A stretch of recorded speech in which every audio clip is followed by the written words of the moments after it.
Bienvenue sur Philosophie bouddhiste, l'espace où les enseignements anciens rencontrent les défis modernes. Ici, nous explorons la sagesse du Bouddha pour cultiver la paix intérieure, la compassion et l'épanouissement. Avez-vous déjà ressenti que vos émotions dictaient votre vie, vous laissant parfois démunis face à des situations les plus simples? Vous n'êtes pas seul. Nos émotions, bien qu'elles soient une partie fondamentale de notre humanité, peuvent souvent agir comme des marées, nous important loin de la stabilité et de la clarté. Pourtant, il existe un chemin pour reprendre le contrôle, non pas en supprimant ces émotions, mais en les maîtrisant. Aujourd'hui, nous plongeons dans un voyage où chaque étape vous rapprochera d'une plus grande sérénité intérieure, en explorant des principes profonds enracinés dans la philosophie bouddhiste. Ce chemin n'est pas réservé à quelques rares élus, mais accessible à tous ceux qui désirent reprendre les rêves de leur vie émotionnelle. Dans un monde où chaque interaction peut devenir un déclenchement, maîtriser ses émotions signifie transformer des situations de stress en opportunités de croissance. Ce n'est pas une stratégie simple, mais une manière de vivre qui vous place au cœur de vos expériences, capable de choisir votre réponse à chaque défi. Le détachement émotionnel n'est pas une fuite ni une froideur, mais une compétence essentielle pour naviguer dans le tumulte de la vie moderne. Imaginez-vous en train de traverser une forêt dense lors d'une tempête. Les branches se tordent, le vent hurle, mais vous marchez avec un calme inébranlable, sachant que ces forces ne sont qu'éphémères. C'est exactement ce que le détachement émotionnel offre, la capacité de traverser les tempêtes émotionnelles sans être emporté par elles. Les enseignements bouddhistes nous rappellent que nous ne sommes pas nos émotions. Elles sont comme des visiteurs temporaires, passant à travers notre esprit, mais n'ayant aucun pouvoir sur nous, à moins que nous leur en donnions. En cultivant cette observation détachée, vous développez une distance saine entre vous et les réactions impulsives. Par exemple, face à une remarque bénissante, au lieu de réagir immédiatement, prenez une pause. Identifiez l'émotion qui s'élève, colère, frustration ou tristesse, et observez-la. Cette simple pratique, bien qu'exigeante au départ, transforme progressivement la manière dont vous interagissez avec le monde. Chaque instant devient une opportunité d'exercer ce calme intérieur. Lorsque vous reconnaissez que les émotions sont impermanentes, vous vous libérez de leur prise et développez une résilience qui vous soutiendra dans les moments les plus difficiles. Nos esprits sont des machines à scénario, passant souvent des heures à analyser, anticiper et interpréter des situations. Mais que se passe-t-il lorsque ces scénarios sont biaisés par la peur ou l'insécurité? Le bouddhisme propose une réponse élégante. Le « qu'est-ce que si ?»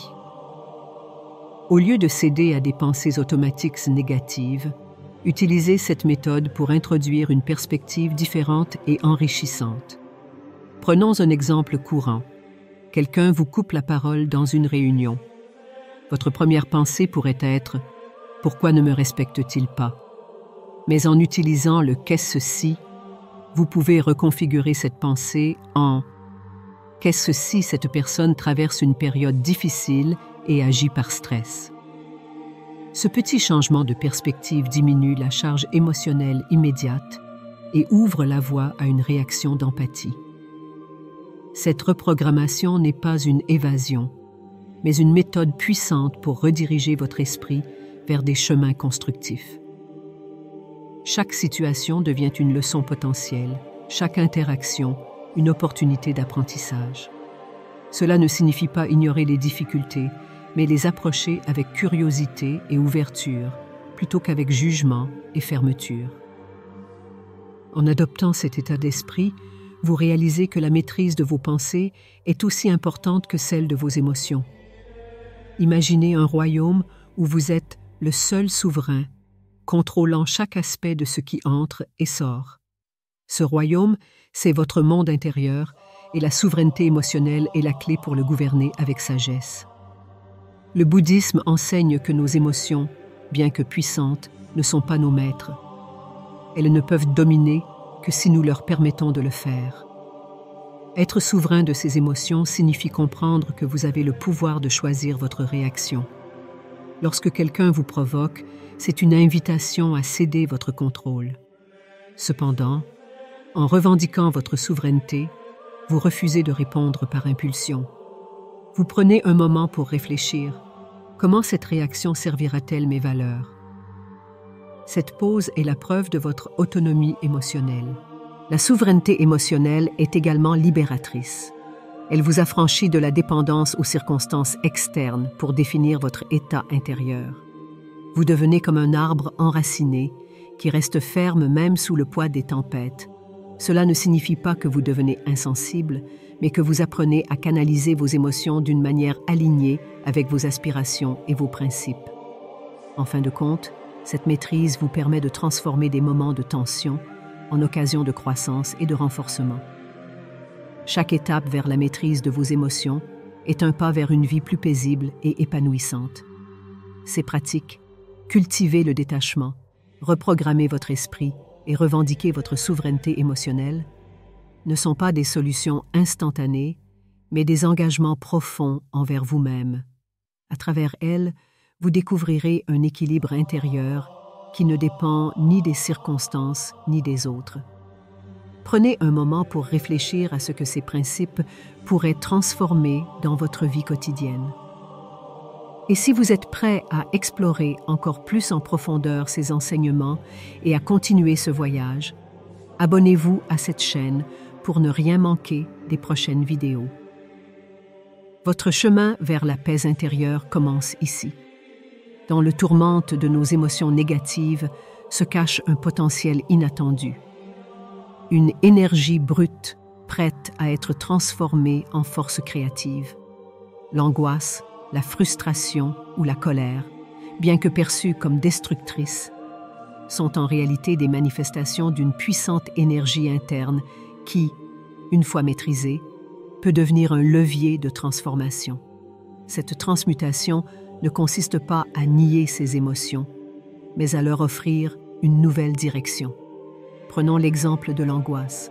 Lorsqu'elle surgit, elle peut paralyser ou consommer, mais elle peut aussi devenir une source de motivation. Cette énergie qui semble étouffante peut être redirigée vers un projet artistique, une activité physique ou même un acte de service envers les autres. En canalisant cette force, vous transformez ce qui vous semblait être un obstacle en un moteur de progression. Le processus commence par une prise de conscience. Au lieu de céder à l'émotion, identifiez-la et demandez-vous comment cette énergie peut être utilisée de manière constructive. Les enseignements bouddhistes encouragent cette transformation en proposant de considérer les émotions comme des alliés. Plutôt que de lutter contre elles, travailler avec elles. Cela peut prendre la forme de méditation spécifique, de techniques de respiration ou d'activités qui exploitent cette énergie pour créer un changement positif.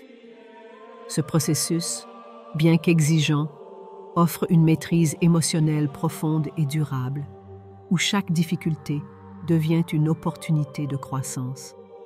Dans la quête d'une vie équilibrée, l'alchimie émotionnelle se révèle comme une clé essentielle pour transformer les expériences les plus sombres en sources de lumière. Cette pratique, profondément enracinée dans le bouddhisme, nous apprend à voir les émotions négatives non pas comme des ennemis, mais comme des matériaux précieux pour notre développement personnel. L'alchimie émotionnelle commence par une acceptation radicale. Lorsque vous ressentez une émotion difficile, comme la colère ou le ressentiment, au lieu de la rejeter, accueillez-la pleinement. En acceptant sa présence, vous commencerez à révéler les messages qu'elle porte. Ces émotions sont souvent des indicateurs de besoins non satisfaits ou de valeurs qui ont été bafouées. En écoutant ces messages, vous gagnez une clarté qui peut transformer la situation. Le processus d'alchimie implique également une transformation active. Par exemple, la frustration face à une situation injuste peut devenir le catalyseur d'une action constructive. Plutôt que de laisser l'émotion vous envahir, vous la réorientez vers un acte aligné avec vos valeurs. Cela pourrait être une discussion constructive, un engagement dans une cause ou même un travail sur vous-même pour renforcer votre résilience. Avec le temps, cette pratique vous enseigne que même les émotions les plus douloureuses peuvent devenir des outils de sagesse. Elles ne disparaissent pas, mais leur poids change. Elles deviennent des guides, éclairant le chemin vers une meilleure compréhension de vous-même et des autres. Dans un monde bruyant et hyperactif, le silence est une ressource rare mais précieuse. Il ne s'agit pas d'un silence imposé ou forcé, mais d'un choix conscient de ne pas réagir, de ne pas se laisser entraîner dans la spirale de la réactivité. Cette puissance du silence est un pilier essentiel de la maîtrise émotionnelle, car elle crée un espace où la clarté peut émerger. Le silence ne signifie pas ignorer ou éviter. Il s'agit de choisir de ne pas répondre immédiatement à un stimulus. Lorsque quelqu'un vous provoque, par exemple, la réponse naturelle peut être une réponse rapide, souvent dictée par l'émotion. Mais en optant pour le silence, vous créez un espace pour réfléchir, pour comprendre et pour répondre de manière alignée avec vos intentions profondes. Cette pratique exige une discipline intérieure. Les enseignements bouddhistes la définissent comme un art, où chaque moment de silence est une opportunité de cultiver la paix intérieure. En refusant de participer au chaos extérieur, vous devenez un point d'ancrage de calme et de sérénité. Ce silence, loin d'être une faiblesse, devient une forme de communication puissante. Il montre que vous êtes maître de vos réponses et que vous choisissez la paix plutôt que le conflit. Être confronté à des défis est inévitable, mais la manière dont vous y répondez peut transformer une crise en une opportunité. Maîtriser l'art de la grâce sous pression, c'est apprendre à rester cœur, peu importe l'ampleur de la tempête. Cela ne signifie pas l'absence de stress, mais la capacité à naviguer à travers avec dignité et résilience. Les moments de grande pression révèlent souvent nos instincts primaires. Pourtant, en cultivant la grâce, vous pouvez transcender ces réactions et répondre avec intention. Cela commence par la conscience de soi. Lorsque vous ressentez l'anxiété monter, prenez une pause. Respirez profondément et ancrez-vous dans le moment présent. Cette simple pratique, bien qu'intuitive, est souvent négligée. Elle vous rappelle que vous avez le pouvoir de choisir votre réponse.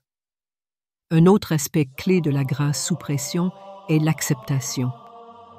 La vie est pleine d'incertitudes et résister à ces réalités ne fait qu'aggraver la souffrance. Apprendre à accepter ce que vous ne pouvez pas contrôler est un acte de courage et de sagesse. Cela ne signifie pas la passivité, mais une reconnaissance que certaines choses échappent à votre entreprise, et c'est dans cette acceptation que vous trouvez la paix. Finalement, la résilience joue un rôle central. La capacité de rebondir après un défi ou une crise n'est pas innée, mais elle peut être cultivée. Chaque moment de grâce sous pression renforce cette résilience, vous rendant plus fort face aux épreuves futures. Avec le temps, vous développez une stabilité intérieure qui devient une source d'inspiration pour vous-même et pour ceux qui vous entourent. Chacune des pratiques explorées offre ici une pièce essentielle du puzzle pour une maîtrise émotionnelle complète. Transformer les émotions en énergie constructive, embrasser l'alchimie émotionnelle, cultiver le silence comme outil de paix et incarner la grâce sous pression sont autant de moyens de naviguer la vie avec sagesse et sérénité. Mais rappelez-vous, ces pratiques ne sont pas des solutions rapides. Elles ont exigé du temps, de la patience et un engagement sincère envers votre propre croissance. Commencez par une petite étape aujourd'hui. Observez une émotion. Pratiquez le silence dans un moment tendu ou trouvez une opportunité pour transformer une frustration en action positive. Si ce voyage vers une maîtrise émotionnelle et une paix intérieure vous inspire, abonnez-vous à cette chaîne. Ensemble, nous continuons à explorer les enseignements profonds qui peuvent transformer votre vie. Votre transformation commence ici, un pas, un souffle à la fois.